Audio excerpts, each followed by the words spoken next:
Bu mini ətəklərdir, şortikdir. Axı bunun nəyi qaydasında deyil? Bilirsiniz, bunlar Avropalı dizaynerlərin işləridir. Cəhd edin, gedin Səudiyyə Ərəbistanına və qadından xahiş edin ki, qısa bir ətək geyinsin. Zairə baş çəkin Afrikaya və qadından xahiş edin ki, əyninə qısa bir paltar geyinsin. Bu cür olanları tapmağa çalışın. Pakistana baş çəkin. İstənilən qara dərili müsəlman İslam ölkələrindən birinə baş çəkin. Birincisi, əgər mənim arvadım belə qısa geyinirsə, bu mənim nəyimə lazımdır? Cəmaat gözünü ona zilləməyə başlayacaq. Cəmaat da yox, hansısa idbar adamlar. Küçələrdə isə yaxşı adamlar azdır ha. Axı mənim nəyimə lazımdır ki, arvadım qısa bir paltar geyinsin, külək də onu havalandıraraq qaldırsın. Arxası açıq atlar, inəklər, qoyunlar gəzir. İnsanlar küçədə bu kökdə gəzmirlər. Arxası açıq yalnız vəhşilər gəzir. Təsəvvür edin ki, kimsə arvadınızın arxasınca gedir və gözünü onun yarım açıq qalmış arxasına zilləyib. Yəqin ki, indi məni başa düşürsünüz. Küçədə yarımçılpaq gəzən və cəmaatın nəzərini özünə cəlb edən arvadımı mən necə müdafiə edə bilərəm? Arvadımı bu kökdə o zaman nümayiş elətdirərdim ki, mən onu kiməsə satmaq istəyim. Əgər arvad mənimdirsə, onda onun nəyi şəxsən mənə aiddir? Yəni o şey ki, yalnız mən görüm. Sevdiyim xanımla necə belə rəftar etmək olar? Allah tərəfindən yaradılan bütün gözəlliklər lap dərində yerləşir. Brilliantları asan yolla əldə edə bilməzsiniz. Gərək qazasız, sonra da təmizləyəsiniz. Qulaq asın, siz asan yolla qızıl tapa bilməzsiniz. Dəyərli, qiymətli olan hər bir şey çətin yolla əldə edilir. Mirvari, daşqaş, hətta neft. Gərək biraz da dərin qazasan və olduqca çətin olacaq. Allah tərəfindən yaradılan bütün gözəlliklər çətinliklə əldə edilib. Nədir yoxsa mənim arvadım brilliantdan, daşqaşdan qiymətli deyil? O mənim oğullarımı və qızlarımı dünyaya gətirib. Niyə lütüryan gəzməlidir? Sinə başını çöldə göstərən şeylərlə. Yaxud dənizə elə bir paltarla gəlir ki, evdə yatdığı paltar onun bədənini daha çox örtür.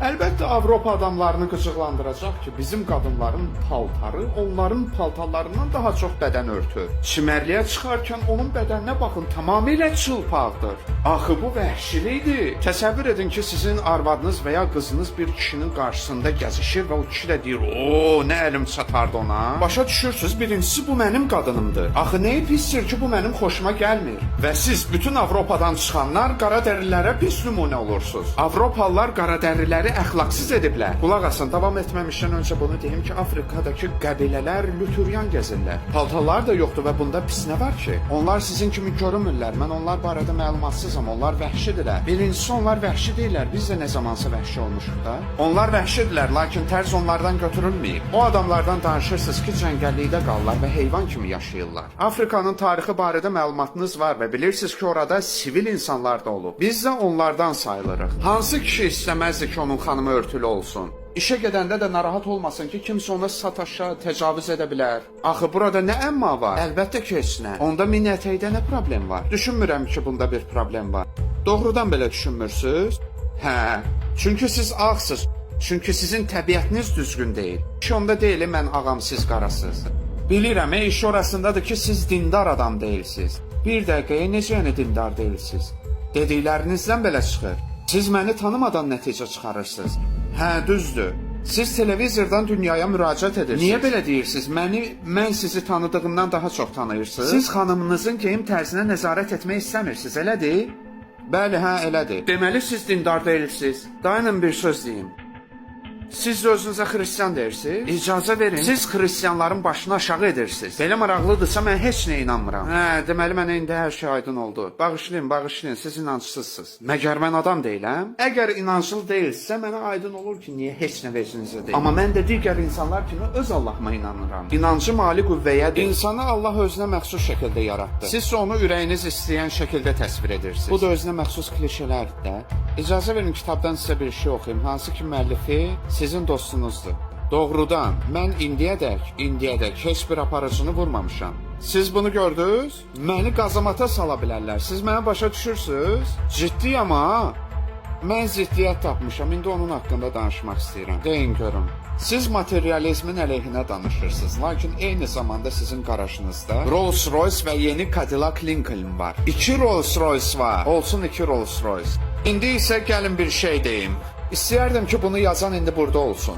Mən maddi mənfəətin ziddinə danışıram. Maraqlıdır görəsən mən bunu haçan eləmişəm?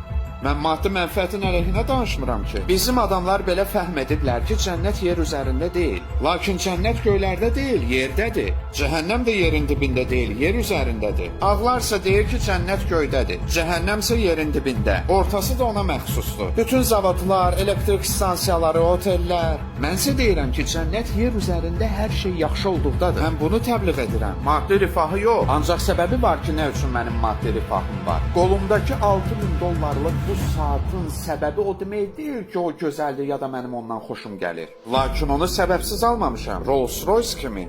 Mən əşyaları səbəbsiz almıram. Sizin bu sualınıza hazır idim. Cavab verim ki, Amerikada qara adamlara hörmət qoymurlar. Ümumiyyətlə hər yerdə, hətta lap burada oturanlar da. Sizcə onlar bura nə üçün gəliblər və məndən müsahibə almağınıza baxırlar? Çünki mən ağır çəki üzrə dünya çempionuyam. Əks təqdirdə onların gözündə xidmətçilik edən bir qaradəriliyəm. Yoxsul görkəmdə olanda insanlar sənə hörmət etmirlər. Ona görə burada brilyantlar var və mən gərək çempion olum. Rolls-Royce-də sürməliyəm ki, başqa bir qaradərilini Rolls-Royce-də görəndə ona deyim. Qardaşım, gəl müsəlman məscidinə gedək. İstəyirəm ki, sən Allah barəsində biləsən. Oy da, onun əcəb maşını var ha. Hələ bir saatına bax. Gəl gedək. Bu dəm onlar sənə qulaq asacaqlar. Gərək neyəsə malik olasan. Bir də Allahın sözü uğrunda mübarizə aparan bir başqa adam təsəvvür edin. Pəncərəsiz bir evdə yaşayır. Heç ardıcılları da yoxdur. Dünyada zənginliyi sevirlər. Onlar pullu insanlara hörmət edirlər. Məcburam ki, belə şeyləri alım və göstərim. Nəyi çatdırmaq istəyirəm? İnsanları ayıltmağa və onlara kömək etməyə çalışıram. Əks təqdirdə heç bir işə yaramayacaq.